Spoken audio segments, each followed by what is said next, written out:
आउज़ुबिल्लाहिमिनश्शैतानिर्रजीम बिस्मिल्लाहिर्रहमानिर्रहीम। आज बच्चे हम डेफिनेशंस करेंगे अकाउंटिंग की, जो कि लाहौर बोर्ड में आ चुकी हैं। तो स्टार्ट करते हैं। हमारे पास डेफिनेशन है single entry system. Under single entry system sometimes both aspects of a transaction are recorded. Single entry system में बाज़ दफ़ा दोनों सूरतों को रिकॉर्ड किया जाता है, यानी डेबिट और क्रेडिट दोनों को रिकॉर्ड किया जाता है। Sometimes only one aspects of a transaction is recorded. Sometimes सिर्फ एक ही सूरत को रिकॉर्ड किया जाता है। And sometimes no aspects of a transaction is recorded, मतलब या फिर समटाइम्स किसी भी सूरत को रिकॉर्ड नहीं किया जाता, उसे कहते हैं सिंगल एंट्री सिस्टम। ये स्मॉल बिजनेस के लिए जो है यूज़ होता है, जैसे सोल ट्रेडरशिप, बाहर मलकीती कारोबार। नेक्स्ट हमारे पास डेफिनेशन है double entry system. A system in which two sides of every transaction are recorded. वो सिस्टम जिसके अंदर दोनों साइड्स को किसी भी ट्रांजैक्शन का मतलब होता है लेन देन, तो किसी भी लेन देन की दोनों साइड्स को रिकॉर्ड किया जाए उसे कहते हैं डबल एंट्री सिस्टम। ये एमसीक्यूज में भी आता है। System in which both aspects of every transaction must be recorded is called double entry system. Next हमारे पास डेफिनेशन है statement of affairs. Statement of affairs is a sort of balance sheet. ये balance sheet की जैसी होती है। Having assets on left side, इसमें assets left side की तरफ होते हैं, and liabilities and capital on the right side under single entry system. Basically double entry system में जो हम बनाते हैं उसे हम कहते हैं बैलेंस शीट, जिसके जैसे हम प्रॉफिट एंड लॉस का अंदाज़ा लगाते हैं। लेकिन सिंगल एंट्री सिस्टम में हम जो बनाते हैं उसे कहते हैं स्टेटमेंट ऑफ अफेयर्स। नेक्स्ट हमारे पास डेफिनेशन है इंक्रीज नेटवर्थ मेथड। तो इंक्रीज नेटवर्थ मेथड असल में सिंगल एंट्री सिस्टम को मालूम करने के दो मेथड है। एक है हमारे पास इंक्रीज नेटवर्थ मेथड और सेकंड है कन्वर्जन मेथड। तो ये भी इस तरह का शॉर्ट क्वेश्चन भी पेपर में आता है। इस मेथड में होता क्या है, the method in which adjusted capital at the end. वो मेथड जिसके अंदर एडजस्टेड कैपिटल एंडिंग का and capital in the beginning और शुरू का आर कंपेयर्ड, इनका मुआवजा किया जाता है टू अ सर्टेन, मालूम करने के लिए द प्रॉफिट और loss under single entry system. यानी ये वो मेथड है जिसके अंदर हम एंडिंग कैपिटल का बिगनिंग कैपिटल के साथ कंपैरिजन करते हैं प्रॉफिट एंड लॉस को जानने के लिए। नेक्स्ट हमारे पास डेफिनेशन है ड्राइंग्स। कैश और goods taken away by the owner from the business, यानी कारोबार का जो मालिक होता है अगर बिजनेस से कुछ भी निकाले, गुड्स निकाले या फिर कैश निकाले, गुड्स या मर्चेंडाइज, कोई भी चीज़ जाती है इस्तेमाल के लिए निकाले, उसे कहते हैं ड्राइंग्स। तो यहाँ यही चीज़ लिखी है, बाय द ओनर, मालिक की तरफ से निकाला गया, फ्रॉम द बिजनेस, बिजनेस से, फ्रॉम का मतलब होता है से, फॉर पर्सनल यूज आती है इस्तेमाल के लिए, is known as drawings. Next हमारे पास डेफिनेशन है फ्रेश कैपिटल। फ्रेश कैपिटल को फर्दर कैपिटल भी कहते हैं, एडिशनल कैपिटल भी कहते हैं। अमाउंट ऑफ कैपिटल की वो रकम which is introduce during the year, जो कि मुतारिफ करवाई जाती है ड्यूरिंग द ईयर, साल के दौरान, इन द बिजनेस, कारोबार में, इनका मतलब बेसिकली होता है में, is known as fresh capital और एडिशनल कैपिटल। नेक्स्ट हमारे पास डेफिनेशन जो लाहौर बोर्ड में आ चुकी है वो है statement of profit and loss. It is prepared, ये तैयार की जाती है to find out the profit और लॉस, निकालने के लिए प्रॉफिट या loss under single entry system के तहत। यहाँ पर यही हमारे पास फर्स्ट चैप्टर की डेफिनेशन आई हैं जिन पर पी लिखा हुआ है, वो लाहौर बोर्ड में आ चुकी हैं। नेक्स्ट हमारे पास डेफिनेशन है चैप्टर नंबर 2 की नॉन प्रॉफिट मेकिंग ऑर्गेनाइजेशन, जिसको नॉन ट्रेडिंग कंसर्न भी कहते हैं। Non profit making organisations are those, ये वो तंजीम होती है which do not buy manufacturer, जो ना ही चीज़ों को बाय करती है, ख़रीदती है, और ना ही उसे मैन्युफैक्चरर बनाती है, एंड सेल गुड्स, ना ही बेचती है, and whose primary object is not to earn profit, जिनका इब्तदाई मकसद मुनाफा कमाना नहीं होता। Their object is to do goods to the society, इनका बुनियादी मकसद होता है माशरे की फलाह करना थ्रू वेलफेयर एक्टिविटीज़, वेलफेयर मतलब फलाही कामों के ज़रिए से। यहाँ पर एग्जाम्पल लिखी हुई है, ये पेपर्स में इस तरह से भी आते हैं, एग्जाम्पल्स लिखे नॉन प्रॉफिट मेकिंग ऑर्गेनाइजेशन की, स्कूल, कॉलेजेस, हॉस्पिटल्स वगैरह, और लाजमी इसके साथ एग्जाम्पल हमने लिखनी है डेफिनेशन के साथ। यानी ये वो तंजीम होती है जिसका बुनियादी मकसद चीज़ें बनाना या फ़रोख्त करना नहीं होता, बल्कि इसका बुनियादी मकसद होता है सोसाइटी की वेलफेयर करना। नेक्स्ट हमारे पास डेफिनेशन है receipt and payment account. Receipt and payment account basically क्या होता है, रिसीप्ट का मतलब होता है वसूली, पेमेंट का मतलब होता है अदायगी। Receipt and payment account is a summarise cash book for a given period, यानी ये एक समरी होती है, एक ऐसी बुक होती है जिसमें हम कैश का लेन देन का रिकॉर्ड रखते हैं फॉर अ गिवन पीरियड एक बताए हुए वक्त के मुताबिक। रिसीप्ट में पैसे आएंगे यानी वसूली होगी और पेमेंट में जाएंगे। अब हम नोटिस करें तो इन दोनों का ताल्लुक कैश के साथ है। इसका मतलब है ये वो अकाउंट होता है, अकाउंट का मतलब होता है खाता, यानी जहाँ पर हम हिसाब किताब का रिकॉर्ड रखते हैं। तो यहाँ पर ये एक ऐसा अकाउंट होता है जिसमें हम लोग कैश बुक की समरी बयान करते हैं, यानी बताते हैं कितना कैश किसी भी एक साल में या एक महीने में फॉर अ गिवन पीरियड, यानी एक साल या एक महीने में कितना आया या फिर कितना गया। नेक्स्ट हमारे पास है income and expenditure account. The account through which surplus और deficit of a non profit making organization is ascertained, यानी वो अकाउंट जिसके जरिए से सरप्लस का या डिफिक्ट का पता चलता है नॉन प्रॉफिट मेकिंग ऑर्गेनाइजेशन की, उसे कहते हैं income and expenditure account. Income का मतलब हमें पता है कि आमदनी, दूसरी तरफ एक्सपेंडिचर यानी खर्च। अब हम बात करें रिसीप्ट एंड पेमेंट अकाउंट का, हमारे पास जो है ताल्लुक होता है पैसों के साथ। इसका मतलब है ये हमारे पास अकाउंट से ताल्लुक रखता है रियल एंड प्रॉपर्टी से। और दूसरी तरफ इनकम एंड एक्सपेंडिचर हमारे पास ताल्लुक रखता है नॉमिनल अकाउंट से, क्योंकि जिसका इनकम से या फिर एक्सपेंस से ताल्लुक है उन सारे अकाउंट को हम कहते हैं नॉमिनल अकाउंट। अब ये एक ऐसा अकाउंट होता है जिसमें हमें पता चलता है यहाँ तो आया कि हमारी इनकम ज़्यादा है या फिर एक्सपेंस ज़्यादा। अगर इनकम ज़्यादा हो तो सरप्लस, अगर एक्सपेंस ज़्यादा हो तो डिफिक्ट। नेक्स्ट पढ़ते हैं, हमारे पास है सरप्लस। सरप्लस का मतलब होता है मुआफिक होना, साजगार होना, फेवरेबल होना, यानी एक्सेस ऑफ इनकम। अगर ज़्यादा हो जाए हमारी इनकम ओवर एक्सपेंडिचर खर्चों से of non profit making organisation, मतलब नॉन प्रॉफिट मेकिंग ऑर्गेनाइजेशन की अगर इनकम एक्सपेंडिचर से ज़्यादा हो जाए उसे कहते हैं सरप्लस। और इसका फार्मूला भी लिखा हुआ है। सरप्लस का formula income minus expenditure. Next हमारे पास है डिफिक्ट, जिसको डेफिशिएंसी भी कहते हैं। और यहाँ पर हमारे पास उलट हो जाएगा एक्सेस ऑफ एक्सपेंडिचर, क्योंकि यहाँ पर एक्सपेंडिचर ज़्यादा होंगे और इनकम कम होगी। और इसका हमारे पास फार्मूला आएगा deficit is equal to expenditure minus income. इस तरीकाकार से हम इसका भी फार्मूला लिखेंगे। नेक्स्ट हमारे पास डेफिनेशन है सब्सक्रिप्शन। सब्सक्रिप्शन का मतलब होता है चंदा। The amount receive from the member, यानी अगर हम नॉन प्रॉफिट मेकिंग ऑर्गेनाइजेशन का अदारा चला रहे हैं तो वहाँ पर हम क्या करेंगे, वो रकम जो हम वसूल कर रहे हैं अपने मेंबर से मंथली, माहाना या सालाना एज पर रूल्स बनाए हुए असूलों के मुताबिक इस कॉल्ड सब्सक्रिप्शन। क्योंकि यहाँ पर हमें पैसे चाहिए होते हैं इस तंजीम को चलाने के लिए, तो हम अपने मेंबर से जो भी असूल मुआहदे के मुताबिक जितनी भी रकम मंथली या एनुअली लेते हैं उसे कहते हैं सब्सक्रिप्शन। नेक्स्ट हमारे पास है नॉन स्पेशल सब्सक्रिप्शन। तो बेसिकली स्पेशल सब्सक्रिप्शन क्या होता है, अगर हम लोग सब्सक्रिप्शन के अलावा कोई भी रकम वसूल करते हैं किसी बेसिक पर्पज़ के लिए तो उसे कहते हैं special subscription. The additional subscription वो अजाफी चंदा कलेक्टेड फ्रॉम मेंबर्स जो हम अपने मेंबर से कलेक्ट करते हैं over and above the regular subscription, यानी रेगुलर सब्सक्रिप्शन के अलावा जो रकम वसूल की जाती है for some special purpose such as construction of club.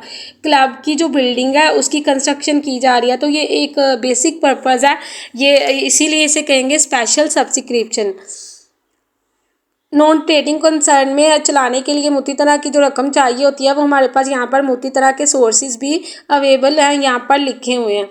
Non trading concern को गैर तिजारती अदारा भी कहते हैं। तो नेक्स्ट हमारे पास डेफिनेशन है एडमिशन फ़ी, जिसको एंट्रेंस फ़ी भी कहते हैं, यानी मेंबर के दाखिल होने की fees. The amount which is paid, वो रकम जो अदा की जाती है बाय अ न्यू मेंबर, किसी नए मेंबर की तरफ से at a time of admission, admission के वक्त, इन एडिशन टू सब्सक्रिप्शन। और इसकी वजह से असल में सब्सक्रिप्शन में इजाफा होता है, क्योंकि जो भी मेंबर बनेगा वो पैसे देगा। इसका मतलब नॉन ट्रेडिंग कंसर्न को चलाने के लिए जो पैसे दरकार होते हैं उसमें एडमिशन फ़ी भी शामिल होती है। इस कॉल्ड एडमिशन फ़ी या फिर एंट्रेंस फ़ी। नेक्स्ट हमारे पास यहाँ पर डेफिनेशन है लेगेसी। किसी भी शख्स की वसीयत के मुताबिक उसकी वफ़ात के बाद जब एक बड़ी रकम गैर तिजारती अदारे को दे दी जाती है उसे कहते हैं लेगेसी। आप अकाउंटिंग की डेफिनेशन जो है उर्दू में भी लिख सकते हैं। तो पढ़ते हैं डेफिनेशन क्या, legacy refers to the property, ये वो रकम होती है receive by which of a will of a person after his death, जो कि रिसीव की जाती है किसी भी शख्स की तरफ से उसकी डेथ के बाद। Acquisition of such property bye an institution, इस तरह की रकम को जो प्रॉपर्टी होती है, जायदाद होती है वो एक इंस्टीट्यूशन के लिए is regarded as capital receipt, उसे कैपिटल रिसीप्ट समझा जाता है। नेक्स्ट हमारे पास डेफिनेशन है लाइफ मेंबरशिप फ़ी, यानी मेंबर बनने की फीस। The amount which is paid, वो रकम जो अदा की जाती है मेंबर की तरफ से। बाय का मतलब होता है तरफ से, लपसम एक ही दफ़ा। To become a life member, member बनने के लिए उस ऑर्गेनाइजेशन अदारे की called life membership fee. Next है हमारे पास डोनेशन। डोनेशन का मतलब होता है अतिया। अमाउंट रिसीव फ्रॉम मेंबर्स, वो रकम जो रिसीव की जाती है मेंबर्स की तरफ से या जनरल पब्लिक की तरफ से बाय वे ऑफ गिफ्ट, तोहफे के तौर पर, is known as donation. It is to be treated as capital और रेवेन्यू, ये कैपिटल भी हो सकता है, रेवेन्यू भी। Depend on the purpose for which the donation is collected, ये डिपेंड करता है, इन्हसार करता है उस मकसद पर जिस मकसद के लिए डोनेशन इकट्ठा किया जा रहा है। नेक्स्ट हमारे पास डेफिनेशन है कैपिटल फंड की, जो कि लाहौर बोर्ड में आ चुकी है। Excess of assets over total external liabilities, यानी अगर हमारे पास जो है टोटल एसेट ज़्यादा हो जाए, टोटल एक्सटर्नल का मतलब होता है बैरूनी लाइबिलिटीज से of a non trading seeking organisation, यानी गैर तिजारती अदारे की, उससे कहते हैं इसका कैपिटल फंड। इसको जनरल फंड भी कहते हैं, एक्यूमुलेटेड फंड भी कहते हैं, सरप्लस फंड भी कहते हैं। बच्चे यहाँ से इसके अलावा हमारे पास क्वेश्चन आता है कि वो कौन कौन सी जो है हमारे पास तैयार की जाती हैं, डॉक्यूमेंट्स कौन कौन से नॉन ट्रेडिंग कंसर्न में तैयार किए जाते हैं। तो देखा जाए अगर हमें डेफिनेशंस आती हैं हम ये अपने से भी लिख सकते हैं। यहाँ पर क्वेश्चन लिखा हुआ है sources of income for non trading concern, यानी वो कौन कौन से सोर्सेज हैं नॉन ट्रेडिंग कंसर्न के इनकम के। तो सबसे ज़्यादा जो मेन सोर्स होता है वो हमारे पास सब्सक्रिप्शन होता है, उसके अलावा हम बाकी सारे भी इसमें लिख सकते हैं। लेगेसी है, उसके अलावा लाइफ मेंबरशिप फ़ी है, डोनेशन है। नेक्स्ट हमारे पास क्वेश्चन आ चुका है example of non trading non profit यानी नॉन सीकिंग ऑर्गेनाइजेशन की एग्जाम्पल्स भी लिखी हुई हैं जो लाहौर बोर्ड में आ चुकी हैं। उसके अलावा major statement are prepared in non trading concern, मतलब वो कौन कौन सी स्टेटमेंट है जो नॉन ट्रेडिंग कंसर्न में तैयार की जाती हैं। तो 3 स्टेटमेंट यहाँ पर तैयार की जाती हैं, receipts and payment account, income and expenditure account और बैलेंस शीट। नेक्स्ट हमारे पास चैप्टर है चैप्टर नंबर 3। तो यहाँ पर पढ़ते हैं क्या लिखा है। कंसाइनमेंट के वाले से डेफिनेशन है consignment is an act of sending goods. Consignment एक अमल है सेंडिंग गुड्स चीज़ों को भेजने का बाय द ओनर मालिक की तरफ से टू हिज एजेंट, उसके एजेंट को मुलाजम को, हु एग्री जो रजामंद होता है, टू कलेक्ट जमा करने में, स्टोर उसको ज़खीरा करने पे, एंड सेल दैम और इसको बेचने में, ऑन द रिस्क खतरे की बुनियाद पर, and behalf of the owner owner के कहने पर, ऑन कमीशन बेसिस के उसे कमीशन मिलेगी। यानी ये एक ऐसा अमल है जिसमें कंसाइनर कंसाइनी को अपनी चीज़ें बेचता है इस मकसद के लिए कि तुम उसे कलेक्ट करके रखोगे, स्टोर करोगे, सेल करोगे और उस बदले में कि मैं तुम्हें कमीशन दूंगा। On the behalf and behalf of the owner owner के बिहाफ पर, ऑन कमीशन बेसिस के इस पर कमीशन मिलेगी। इसके अलावा यहाँ से क्वेश्चन आ चुका है कैरेक्टरिस्टिक्स। अगर हम इसी की डेफिनेशंस को मुख्तलिफ लाइंस की सूरत में लिख दे, कोमा लगा हुआ है तो इसका मतलब ये हमारे पास इसके कैरेक्टरिस्टिक्स बन जाएंगे। उसके अलावा यहाँ से शॉर्ट क्वेश्चन आ चुका है पार्टीज इन्वॉल्व इन कंसाइनमेंट। तो यहाँ पर 2 पार्टीज इन्वॉल्व होती हैं, कंसाइनर और कंसाइनी। हमने जस्ट उनके नेम लिखने हैं। तो पढ़ते हैं, अलग अलग से भी डेफिनेशन आ चुकी है। कंसाइनर किसे कहते हैं? द मैन्युफैक्चरर यानी आदर चीज़ें बनाने वाला, और होलसेलर या फिर थोक फरोश, हु सेंड इट्स गुड्स वो जो अपनी चीज़ें बेचता है, फॉर सेल पर्पस बेचने के लिए, टू हिज एजेंट अपने एजेंट को, टू का मतलब होता है को, फोर के लिए, इज नाउन एज कंसाइनर उसे कंसाइनर कहते हैं। नेक्स्ट है कंसाइनी द पर्सन टू वूम का मतलब होता है जिसको, वो शख्स जिसको द गुड्स आर सेंड भेजी जाती हैं फॉर सेल पर्पस बेचने के लिए, इज नाउन एज कंसाइनी उसे कंसाइनी कहते हैं। नेक्स्ट है हमारे पास अकाउंट से। तो बेसिकली ये एक ऐसा डॉक्यूमेंट होता है जो कंसाइनी तैयार करता है और ये कंसाइनर को भेजता है, जिसमें वो बताता है तुम्हारी चीज़ कितनी प्राइस पे फरोख्त हुई है, मेरी कितनी कमीशन बनती है, डिफरेंट टाइप की उसको यहाँ पर इंफॉर्मेशन देता है। क्योंकि असल में सेल कंसाइनी करता है, इसका मतलब ये भी कंसाइनी ही बनाता है लेकिन ये भेजता है कंसाइनर को। It is a report prepared by the consignee, ये एक रिपोर्ट होती है जो तैयार की जाती है कंसाइनी की तरफ से, and send to the consignor और कंसाइनर को भेजी जाती है।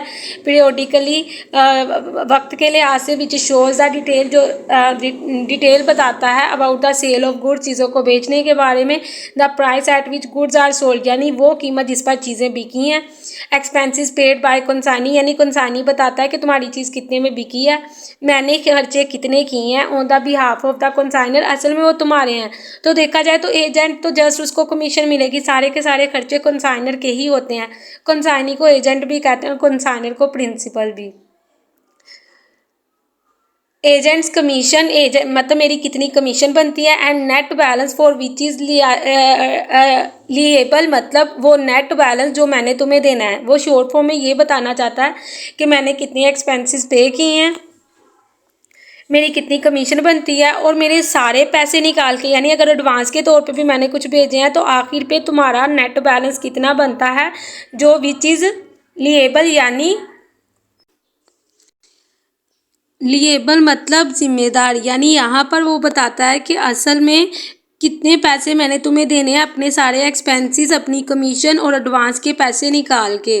तो ये इस तरीकाकार से यहाँ पर डॉक्यूमेंट ये भेजा जाता है कंसाइनी की तरफ से कंसाइनर को। नेक्स्ट है परफॉर्मा इनवॉइस, जो कि बिल्कुल उसके उलट होता है। It is a forwarding letter send by the consignor to the consignee, ये कंसाइनर की तरफ से कंसाइनी को भेजा जाता है।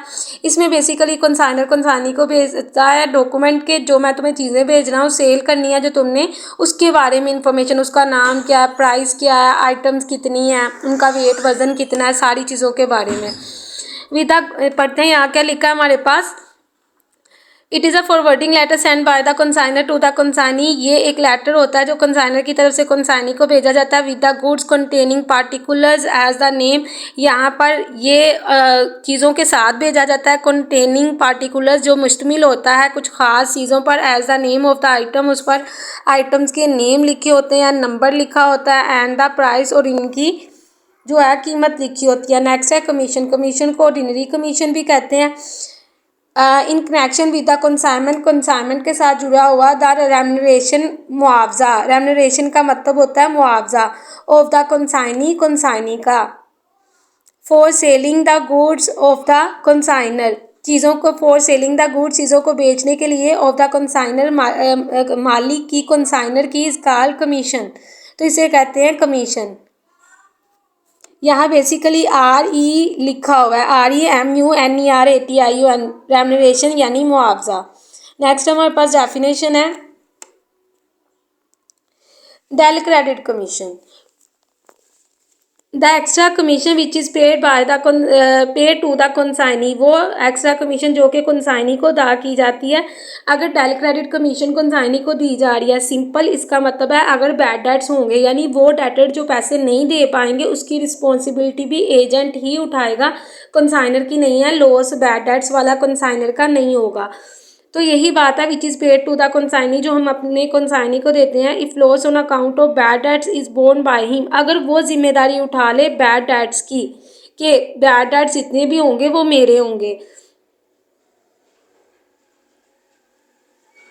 बेसिकली ऑन अकाउंट का मतलब होता है उधार पर, तो ज़ाहिर है जब उधार पर चीज़ें बेचेंगे, इसका मतलब है कुछ ऐसे डेटर होंगे जो पैसे नहीं दे पाएंगे, यानी वो चेंज हो जाएंगे बैड डेट्स में।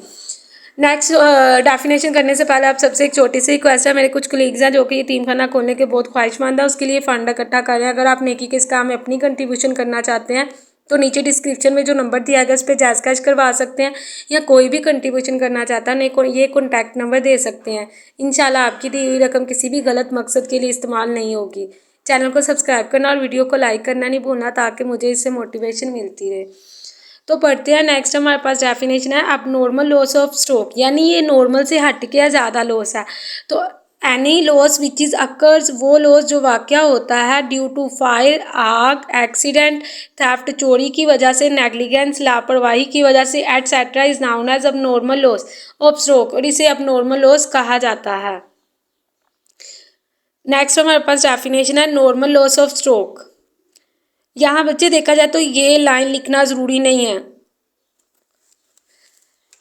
Normal loss of stroke a loss which occurs due to natural causes, वो लॉस जो वाक़ होता है कुदरती वजूहात की वजह से। For example normal leakage, loss in weight, वज़न में कमी हुई है due to nature of goods, चीज़ों की नोयत ही ऐसी थी उस वजह से, तो इसका मतलब इसे कहेंगे नॉर्मल लॉस ऑफ स्ट्रोक, क्योंकि इसको अवॉइड नहीं किया जा सकता, ये अनअवॉइडेबल लॉस होता है। नेक्स्ट है ओवर रीडिंग कमीशन। तो इसका मतलब ये वो कमीशन होती है जो हम अपने एजेंट को तब देते हैं जब वो हमारी नई प्रोडक्ट जो है मार्केट में इंट्रोड्यूस करवा रहा होता है। It is normal guaranteed by the consignor, ये एक normal guaranteed by the consignor की तरफ से गारंटी होती है। व्हेन ही डिज़ायर, जब वो ख्वाहिश करता है, हिज एजेंट टू वर्क, कि उसका एजेंट काम करेगा, वर्क हार्ड, सख्त मेहनत करेगा, to push a new line of product in the market, के नई प्रोडक्ट जो है मार्केट में आए। तो ये उसे इस बात के बारे में तब ये कमीशन दे रहा होता है, गारंटी दे रहा होता है कि अगर तुम मेरी नई प्रोडक्ट को मार्केट में लेके आने के लिए जो है हार्ड वर्क करोगे, तो फिर मैं तुम्हें ये वाली कमीशन दूंगा, ताकि मेरी जो नई प्रोडक्ट है वो ज़्यादा से ज़्यादा सेल हो पाए। इसीलिए इस तरह की कमीशन एजेंट को दी जाती है। नेक्स्ट है direct expenses in consignment.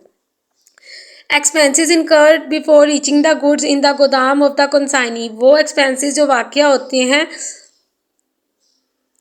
Before reaching the goods in the godam of the consignee के गोदाम में चीज़ें पहुंचने से पहले। Whether these expenses are paid by consignor, चाहे वो एक्सपेंसेस कंसाइनर ने पे किए हों या फिर कंसाइनी ने, और कंसाइनी ने for example carries, freight, wages, unloading charges, clearing charges, custom duty, तो ये सारे के सारे डायरेक्ट एक्सपेंसेस होंगे। यही है हमारे पास इन चैप्टर्स की डेफिनेशंस।